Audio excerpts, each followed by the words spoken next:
Good evening and welcome to Chatbox with Sam. Tonight's guest is Sandie West. Sandie is a director, producer, and had a talk show in London too, and she's here tonight to tell you all about her career and her life. Welcome, Sandie, to the show. How are you? I'm really happy to be here, Sam. Oh, I'm happy that you're here too. So, Sandie is also a fellow Brit living in the US.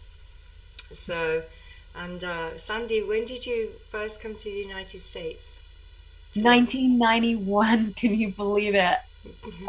Was not expecting to stay here, but my roommate was Shannon from Flying Melon, and so all of a sudden I'm thrust into this culture that I've never known before, which is long-haired, grunge guys. It's pretty exciting, and but I was also, I came here to the Lee Strasberg School of Acting, Hmm. and within 5 days of being here in the States, I was on stage. So I'm like, something's going on. I'm saying to my theatre company in London, new playwrights and players in Covent Garden, I'm like, guys, it might take a bit longer than 3 months. They're like, we knew that. I'm like, what? Oh, well, that's great that you came here and you stayed here and you've enjoyed it here as well. So, do you get homesick? Oh, yes, yes. Because really, what I want to do is I want to just show up at people's houses and have tea and just chill out and talk about whatever you need to talk about. And we don't seem to get to do that here in LA. And it just doesn't seem to be a thing, or maybe it isn't a thing. But I think it is a thing because I think that in London, like the weather's really horrible, and like most of the time it's prohibitive to drive your car. So because you get like, $25 to go into like, downtown or whatever. So people are always on the subways or the Yeah. buses. And so it's just like, oh, well, it's raining and, it's cold. And I think I'll stop over and see my friend Basil right here. And then I'll go back in a half an hour. I've still got half an hour to get over to wherever I'm going to get to. So Right. I think it's kind of fun like that. I think it still happens like that in London. I wish it happened here. Yeah, it is a culture shock at first. We're very similar. There is a few culture differences, just the way we do and say things is just a little bit different, Oh, Sam, and it's, our it's humour. really interesting because SNL is going to be in London now, and SNL is part of my vibe here in Second City as well. Like, Oh, right. the SNL LA, SNL New York, So Hmm. it's really interesting. We're going to see the British version of SNL. Oh wow, that's also. I look forward to seeing that. That should be I fun. know. If you were to inspire the younger generation, what would be your main focus? I would say to them that do not be jaded. Do not be jaded. To take everything, in moderation and absolutely work on your dreams and speak up and, let people know what you really want to do. Like dream and believe that you can be that because I've held myself back and I know it seems crazy, but it's like I've had moments of where I've been this amazing reggae singer and and it just didn't seem right, and it's like I can't do that. I'm so different than anybody else. Nobody does this, but Yeah. my family are from like Grenada and Jamaica, and that's what I grew up with, from the tiniest memory that I can even think about of myself. So um and then I'd be like, okay, well, I got to make sure it's really working. And people were like, oh man, you sound great, like real people, real reggae singers and things. I've like sang with um Matt Professor Neil Fraser or Rewa Studios. He invited me to come like sing with him at his studio. He said, and Mhm. now he's produced every girl reggae singer that I've ever wanted to sing with. And and I've sang with Toots and the Maytals and different people. It's like I don't know why I was just like, no, it's not sensible. I have to be sensible. We've got talents, and I need to just do the film because I love film anyway, so that's not really a problem. But it's like I could have done what my soul really thought. And when your soul is calling you, don't let people jade you, don't let people hold you down. Also, at this moment, you even have more of a responsibility than I had, because this really is a time of change, and we really are going to the moon and back several times. And in fact, 2024, they're opening up a production studio in space. So that is pretty wild. That's going to be kind of like Disneyland in space, but also for us filmmakers, it's like, what? I mean, my God, amazing. So you have a huge responsibility right now as the youth of our nation, because, now we're leaving Mother Earth to explore that final frontier, which is, when everybody did that in the early 1900s, they were just like, exploring Earth, but yeah. And that was the big thing then, and now it's space.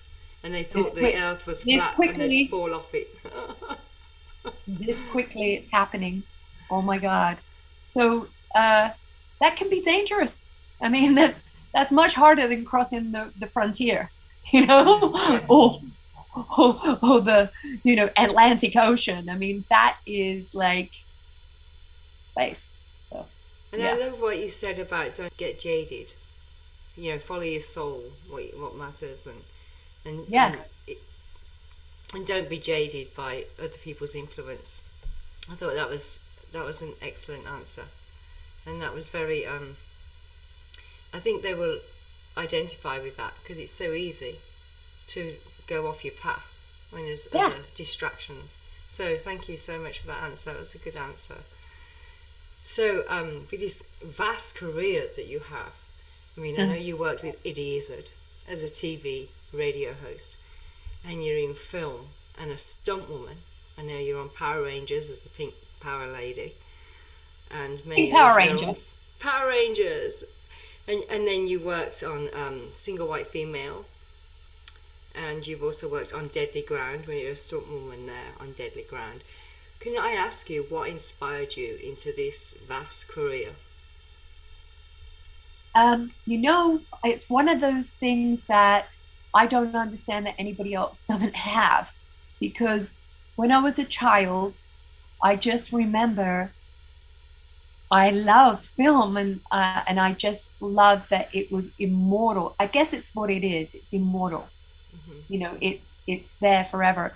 And I actually have this thing where I truly believe, I've always said, I'm going to live till I'm 140. I don't know how I'm going to live till I'm 140, but with inspiration or whatever I might, and it's just been inside me. Aww. And it's the thing that makes me so happy. And whenever I deny it and try to be sensible and do all those things, it just doesn't work. I have to do this. I've always known it. My parents used to go out. Maybe it was the television. I don't know. Maybe my parents were out, in England, like drinking at the pub. I was crawling out. I remember I used to get out of my little crib, and I used to go down and I crawl down and I'd go get some biscuits and watch the television. I swear to God. And then when they came home, I remember one day I said to them, I'm going to be a singer and a dancer and an actor. And I got up on the coffee table with my skipping rope and I started singing songs, and that was it. It just kept on. Oh, that is so sweet. So, you're a singer first and you love to sing. Would you like to tell us a little bit about your radio station in London that you had? Yeah. Well, I mean, the first thing is that a lot of people want to just pigeonhole you so that they can And I understand that so well now when it comes to marketing. They need to know like how to sell you, you know? But the thing is, everything I've ever put my mind towards doing, I've always been able to just excel at, because it's like, hey, this is fun. I would do this even if people weren't paying me. It's like, hey, this is so much fun, you know? So, you know, there was just always a part of me. And I think it's growing up with my family. It's like a large family of 1,000 people around the world. And they're really funny. And I thought about my family and who my family were and how they love music and how they love comedy and how much joy and laughter we had in our world, and how much there was hardly any divorce going on or anything, because it's just like they're happy.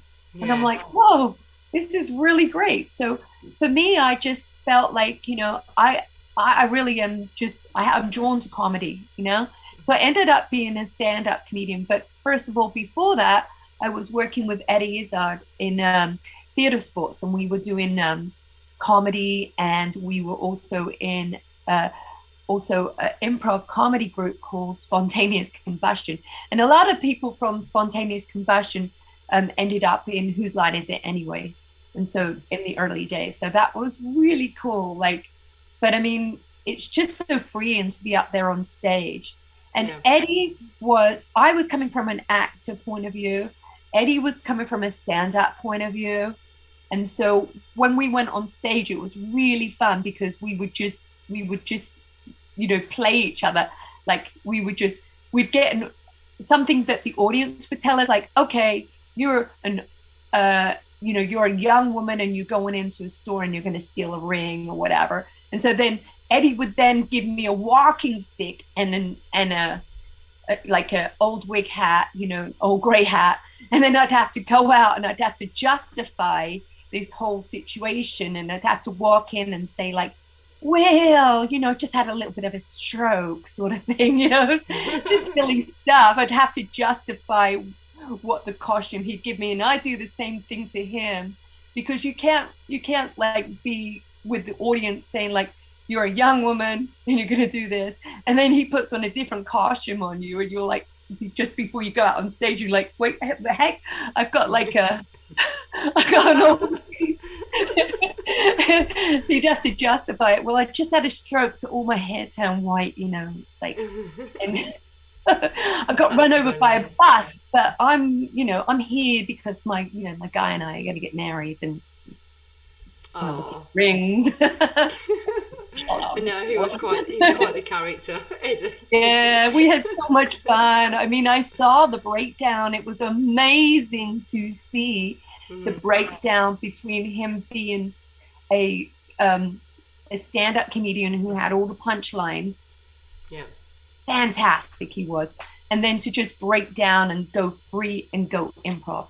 Wow. It was really cool. Talented. Yeah, and he must have liked you, so you're on upstage with him right there at that moment. Yeah. So that was awesome. Oh, yeah, we've been in touch. I mean, it's been amazing to see his journey. Yeah. So and that's the thing. You got to stay with things sometimes. Yes. Just go with it, you know? And then you're a stunt woman. That is amazing. I was really impressed with that. So please share a little bit about your experiences with a stunt woman. Was there anything that really scared you didn't want to do? Was there something you really enjoyed doing? Could you share? I know you're on Power Rangers, as I said, but do you want to share a little bit? And you worked in the film on Deadly Ground. Steven Seagal, yeah. Steven Seagal. So how was all that? Right. So remember what I said, like sticking with it? Yeah. Well, that would have been great. But guess what happened? I came to America, okay? And I had to start all over again. I had a theater company in the West End in Covent Garden. I was working with Mike Lee, who's an Oscar-winning director, producer. I think everybody knows him. He's done so many. And I was one of his improv actors. I was at the Actors Studio. And I was at the pinnacle of my game. Not only that, I was an actress that did comedy with Eddie Izzard, you know, like improv and everything.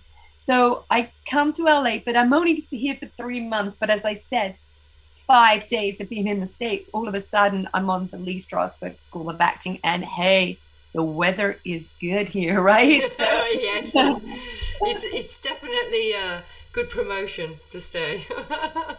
so I'm like, okay, I just got to go with this. And I got asked to be like a TV host here and do these different things. So I had all these myriad amount of jobs, which was like, Mighty Morphin's Pink Power Rangers. So, so I was like, why am I doing this? I was like, this is not acting exactly, but there were like busloads of people just showing up at Bronson Park and everything in LA, like watching us. But it was basically, for me, it was like a dance sequence, because we were working with the fight sequence coordinators. And there was just a little bit more difficulty though, because we had, the helmets on, and I was strapped in so that I did not look like I had big breasts at all. So strapped every day, like strapped. Breathe. I mean, it was just an amazing situation. I never expected. So, some people start a protest over that. I know. But back in those days, in the Mighty Morphin 90s, they wanted you to. They actually, if you look at some of the films, like look at Big or whatever, you'll notice that they used a lot of actors who were not specifically that right age or whatever for it, So yeah, they always like try to make you fit within their mold, Got you. Yeah. And it was fun. I'm not complaining. I had a great time. Worked with Steven Seagal. Also, he taught me a lot about martial arts, and I really love martial arts, and that kind of brought me into the whole wellness aspect, and fascinated that things within martial arts that could kill you, you could use in acupuncture that would heal you. And that was a whole nother level. I'm like, whoa, I'm fascinated about this, and I got to find out. And so ended up with a whole wellness business, as my little sideline, instead of doing all these different little roles. So that's how the writing and the producing and directing became a lot easier for me. Yeah, and you attend the film festivals. For the last decade or so, I've been producing local film festivals in Los Angeles, in Culver City and so forth, And then I'm like, this is really great stuff. I'm helping all these filmmakers, and I'm a filmmaker, right? And I'm like, and it was fascinating because they just loved that, I understood about marketing and how much I helped them. And I'm like, this is so lovely to do this for people. And then I'm like, all right, I'm spread too thin. I just got to concentrate on my one homegrown festival, which is the LA Punk Film Festival. And the LA Punk Film Festival began because I couldn't find, I'm doing punk documentaries and punk films. And I love music and I love film. So I bring those two together within the genre to create this, more of a unique style of filmmaking, which is about music and coming of age. That is my thing. And so I just thought, well, I'm just going to concentrate just on the LA Punk Film Festival. And it's LA Punk Film Festival because LA, New York, London, that's the trinity of punk, right. So they each borrowed from each other and just created the whole punk thing. And I like the punk thing because of the attitude in that anybody can do anything, but also I have found within the Punk Film Festival that, really noticing how it really changes people's lives all over the world, because they feel more free to speak in oppressed governments and everything. So I get films all the time, from people, in Middle East or whatever, where they're oppressed and, they are able to speak out and just really show, what people can do when they're powerful together. And this actually resonates to where we are right now. It's been 6 years of that festival right now. And now it's turned into an OTT streamer with its own punk film festival every year. That's awesome. Yeah. So different genres of film come into that festival. Oh, yeah. We have comedy, we have horror, we have documentary, we even have a lot of music videos, obviously, because of punk and everything. Right. So the music videos are free, and the films are only like $1, or $1.99. So instead of like creating like a platform where they pay like, you know, $50, you can just do a little piece by piece, you know. So just choose whatever you want. Plus, it's also unique because you see some unique, fresh voices, unique, fresh faces, and some unique experiences in life, you know, like when we first saw Trainspotting, right? We're like, what? You know, so this is like this. And plus also you've got the history of punk and how we got here. And, you know, I would even say that, you know, Death was the band, you know, from LA back in 1963, 65, garage. They were a garage. They were called a garage, but they weren't called punk because punk was not really, you know, classified until 75, 76. Right. But I would say that they were the first guys to really start, and they also won at our film documentary 3 years ago. Yeah. Oh, that's awesome. I remember the garage bands in the 80s. Yeah. Yes. Yeah. I'm just going to have a drink. I like your chakra glass there. Oh, I know. It's got my birthday. It's got my birth year on it, 1969. Oh, I love that. It's such a hippie glass. Oh, no. I am a hippie. I love hippies. Oh, yeah, me too. I've got an inner hippie going on, for sure.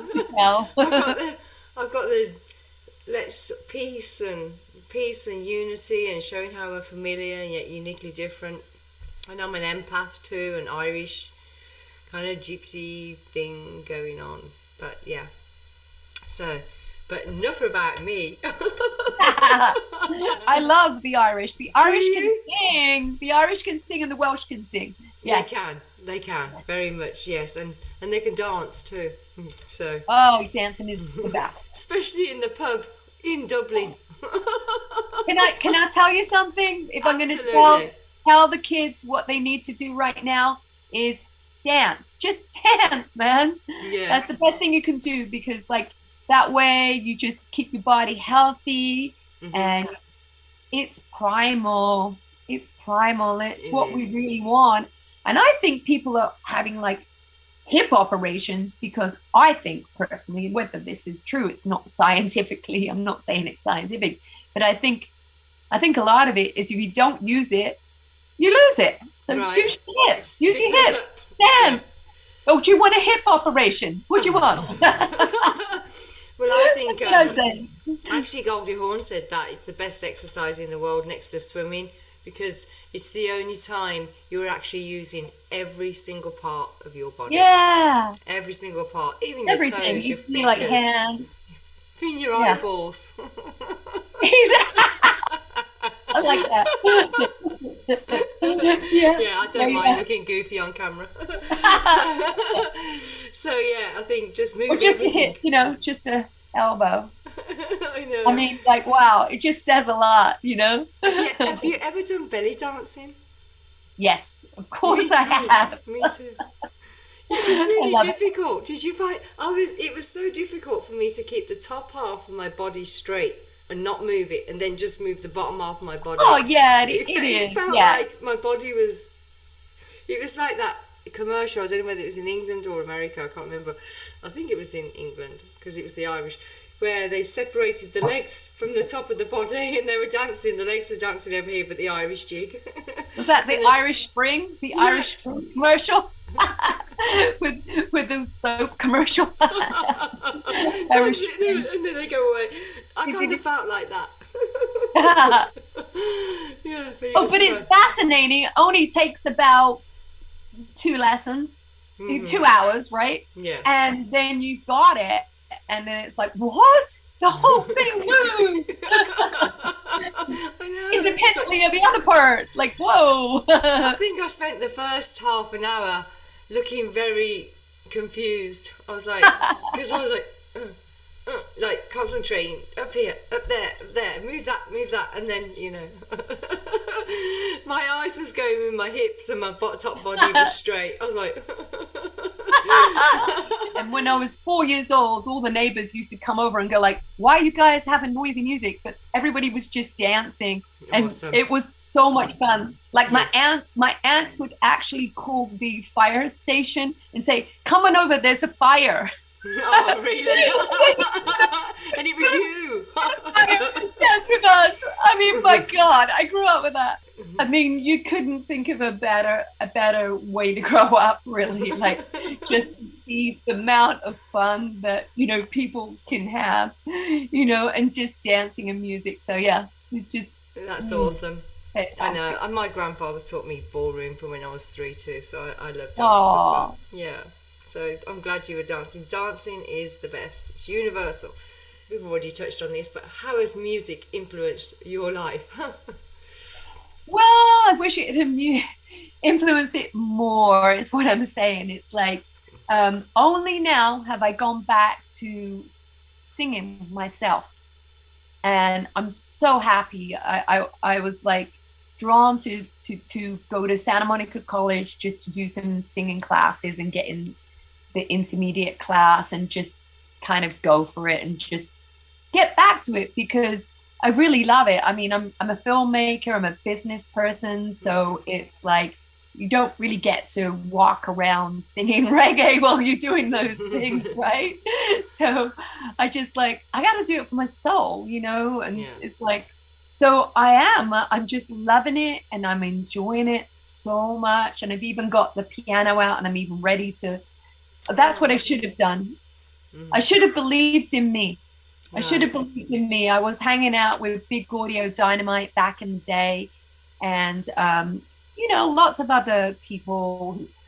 We had the Clink Studios where my boyfriend used to work, where the James Taylor Quartet and everybody, Freddie Mercury used to go there. And I mean, I've even had like Perry Farrell at my business, and just so many things where I've missed so many opportunities of singing, but it was kind of like,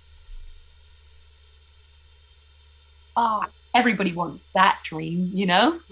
But it's not like I'm trying to be a singer now. I have been a singer and I have got paid and I have been in a band and I love it. And it's really cool. It's just like, but that's really not going to make any money because you're going to be a starving artist, right? So it's like, I don't really want to be a starving artist. That's not really my life. And so now I'm just doing it for me, for my soul, and it feels really good. And it's just amazing. And also with the films, though, because I love music so much and it's just been so much part of my life. I mean, I even think in music, you know, like you say a word to me and I'm like, I already got a song going on for that. I'm like, reunited, because you know, I'm like, oh yeah, you know.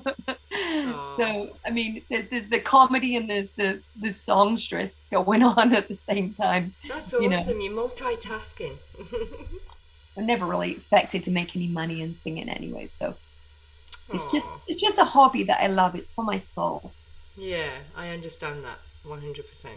And it's getting so much easier now because it's like there's no pressure, you know. And also the teachers that I have right now, the instructors, they're actually pretty amazing.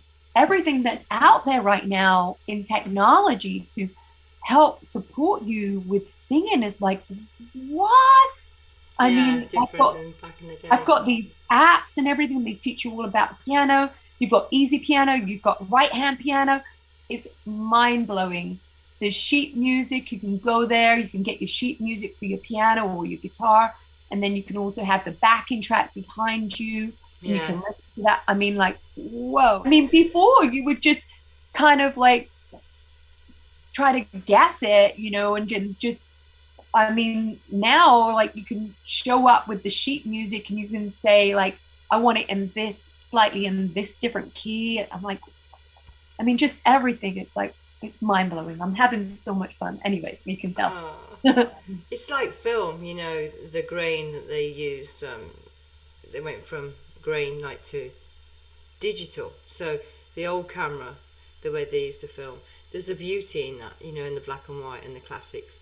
But then there's so much more with digital that they couldn't help but turn to digital. And even though grain is beautiful, there's so much they can do with the green screens and the digital and the special effects, you know. So it's amazing how we've progressed in music. Well, I have and all that. film.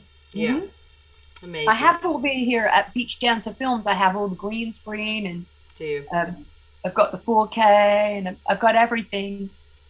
But everything changed like 20 years ago, 15, 20 years ago, and it was looking like everybody was trying to hold on to film. But there are so many choices right now, and so I've also gone in and just kind of like taken a hold of my career as well, and just needed to get into college as well, and just you know, find out all the new stuff, and just, you know, really get up on the cinematography and everything. So yeah, it's fascinating because now it's also going through a lot of digital programs. I mean, I've done everything, sound, I've done the whole lot, I've done everything. That's awesome. Yeah. Not me. I haven't. I got a green screen, but that's about it. So, Sandie, well, out of all the charities you could choose from, which one would you choose and why? Well, the charity that I just became part of, for some reason, and I don't really know why, but I think it might be because the spine is one of the most important parts on your body, because it's got all the central nervous system attached. And as I said to you, I have a very successful wellness business, and I've been very a trendsetter in everything that I've done in the wellness. People just, you know, want to be a part of it. And where is that located? That's in Marina Del Rey, at the beach, and it's right next door to Beach Dancer Films. So I have the two companies running side by side, because I actually need it myself. Yeah. So, and within that website, it has body, mind, and spirit. Plus, it also has soul beach weddings as well. So I'm a minister. So I actually, because part of my yoga, just, you know, it's just part of who I am. So I'm a minister, and I'm ministering weddings during the whole COVID situation right now. I think it's a beautiful thing. A lot of people couldn't have their gatherings or, you know, their nuptials, and I only do it at the beach. So, and could you tell us a little bit about the spine? So that is called Life Rolls On. Life Rolls On. So it's basically people in wheelchairs, and these people in wheelchairs just do some extraordinary things that I've been doing with them for the last 2 decades. And I mean, they'll take over the Venice skate park. They act like as if they do not have a spinal cord injury. But I just feel like, again, like I said, it's a very important part that I was drawn to. And I don't know why, but it's because if you don't have the spine working, or there's little kinks here, or subluxation, these things are going to really hinder your health. And so Jesse Balawa was a surfer who started this organization when he was 15. He was a professional surfer.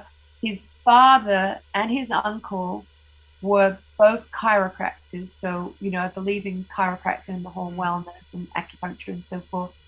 But the saddest thing of the world is that they could not help their own family. He got a surf injury, and the whole surf, you know, family of professionals just love him. And so he's been this amazing motivational speaker. I've been filming him for years, but I've not only been filming him for years, I've also been supporting him and showing up, and we bring the whole massage and yoga to all the events that he's ever done. It's like, you know, it's pretty amazing to see these people who show up to his events, his Life Rolls On events, and they show up, they're like 70 years old, and they're going to get on a skateboard. They're getting out of their wheelchair, and they're getting on either a skateboard or they're getting on a surfboard, is what more than likely is usually what happens. They're just so elated. I mean,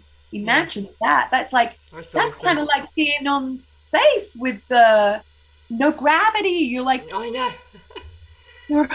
you're in the ocean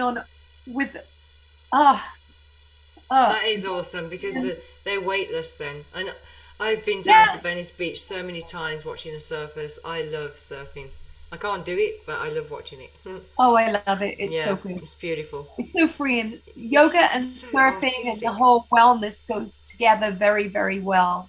Yeah, Yeah. I love the beach. My ocean is one of my favourite places to be. I feel Oh, connected me too. connected with the earth when I put my feet in the water. You know. I could not be anywhere else. I have Right. to be at the ocean. I think what happened, I remember when I was 4 years old at, my first art lesson or whatever at school, it was ocean, palm tree, sun, and a boat. Right. Well, every day I look out here for the last 20 odd years, that is what I see in Marina Del Awesome. Rey. Yes. And then Beautiful. dad brought me to Grenada when I was 6 years old, and we lived in the Caribbean for a year. And that's all I saw too. That was beautiful. Oh, We I go know. down on the boat at 4 o'clock in the morning, go fish, go get breakfast, and then come back. Yeah. Amazing. So, how do you feel about what has transpired since COVID-19? I think uh, it's truly amazing. It's a very sad time, very, very sad time. Um, but in terms of humanity, we needed a pause and we needed to think a bit more. I mean, listen, more people were getting run over. I mean, we're getting killed by doing selfies. So just spending all their time with their phone, looking at themselves, like da, da, da, talking to their phone, and and getting killed than they were in car accidents.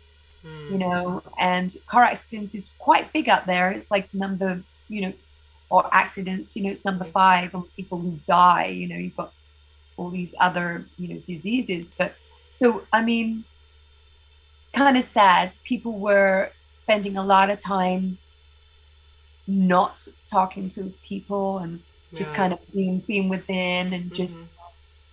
so we've now it's almost like a big slap.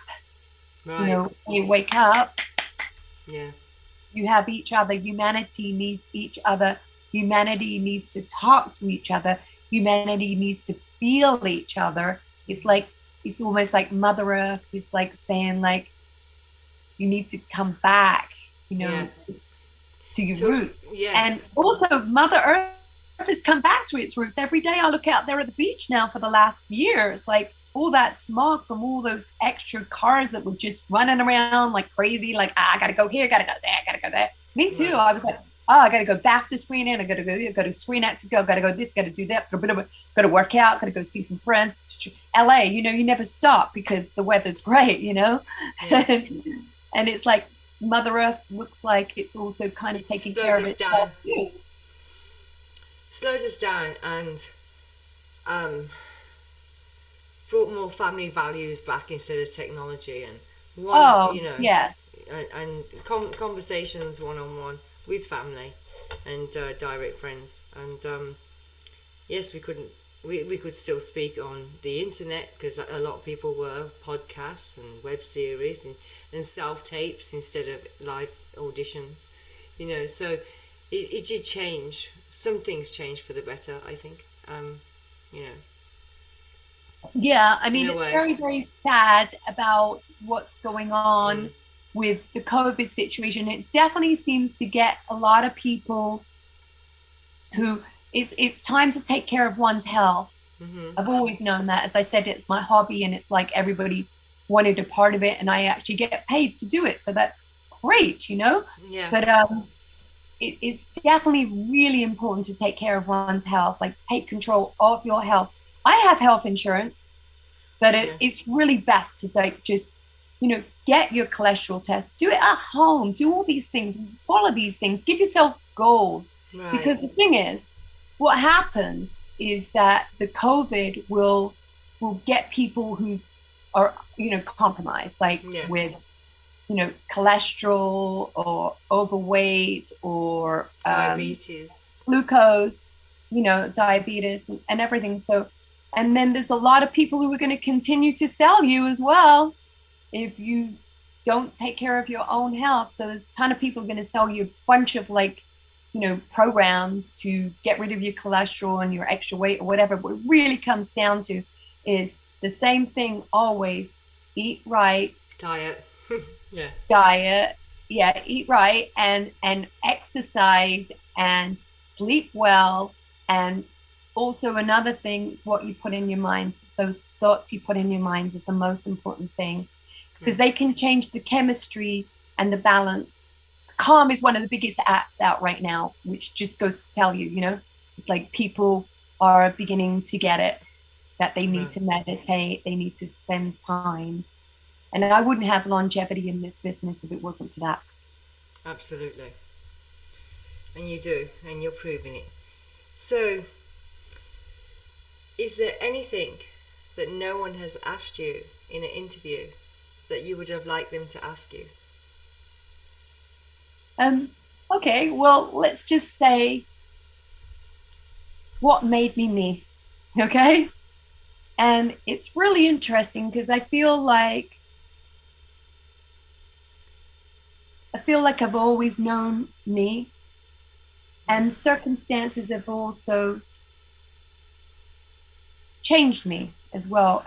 But I always kept the same through line of myself through the whole time. I lost my mom when I was 9, so that gave me a lot to think about, to tell you the truth, But I think I went in the right direction, was like, okay, I remembered my earliest memories when I was 3 or 4, and I remember so many people don't remember their childhood, like when they were 3, 4, 5, 7. Right. I remember them all so vividly because I was so young that I reached deep back in to remember who I was and where I was going. And that is where I was when I was 3 or 4. It's like, I want to be an actress, a singer, and a dancer. That was it, Right. And I just was mesmerized by television. And I just was like, well, I'm just going to bring this with me. And I remember when the very first time I was on stage when I was like 5, and I was a rabbit and then I was a tree on in the school play. I've been a tree too. I was a tree. I brought that through with me, through those troubled teenage years where I was, just completely at a loss as to find out what my identity was. And so I spent a lot of time hanging out in the West End after school, hanging out with all the punks and just chilling out and speaking to people who were like, 40 years older than me, hanging out with them and just wanting to know more, and hanging out with all these antisocial punks and everything, because, I came from a middle-class background, so it was just fascinating for me. But I didn't know I was in a dangerous situation, but I was just fascinated to learn about people. And that has really helped me in terms of film, to really understand people, especially when you're writing screenplays and everything. And it's helped me within the comedy realm. And it's helped me just break through, just be able to break through barriers, and just go like, no, nothing stops you. I mean, I keep telling my dad to this day, I'm like, Dad, these singers, they started when they were like 60. It's like, stop it. Why don't you just keep going with what you're doing, Because he's a bit of a singer too, Aww.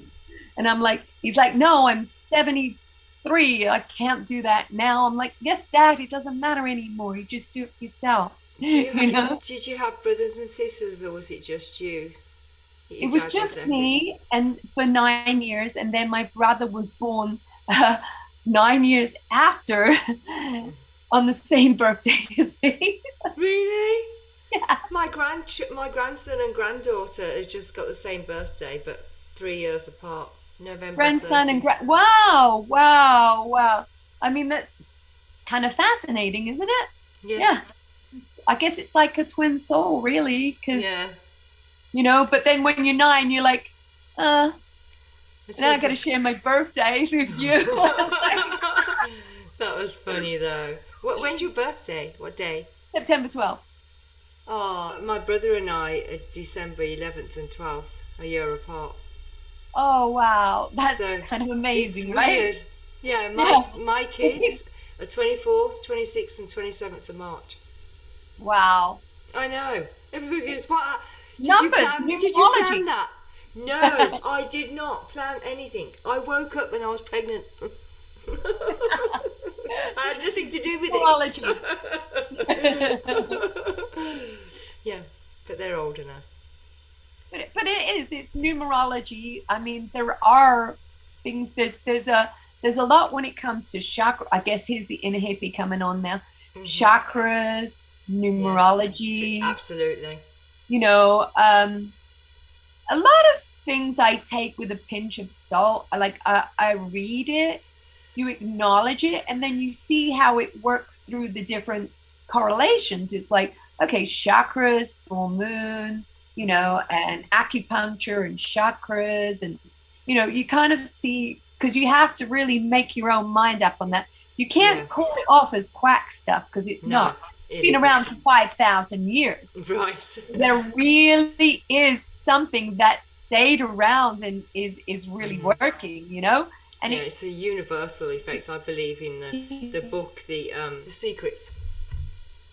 Oh, do you know The Secret played at Creative Chakra in 2004?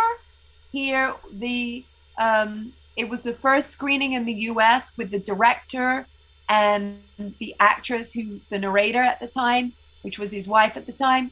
They played here, and I mean, I've definitely been part of the holistic wellness community in California, which is already way ahead of everything in the whole of the US anyways. But I've definitely been a part of that for a very, very long time. Because we used to work with the Learning Annex here, doing all their holistic classes. So we had all the famous authors, but not only that, we had a lot of creatives from, ABC television and everything reached out to films too. So always had both going on, which has been a really neat situation. So if there's any last words that you could inspire the people that are watching, what would you say? Just keep going, breathe, don't forget to breathe, meditate, and it's never too late. And look for people to surround you who are the greatest people, and no shortcuts on that situation at all. And just be really genuinely you every single day. And once you reach into true consciousness, it's like, wow, am I going to be like this every day? Like this ultra consciousness?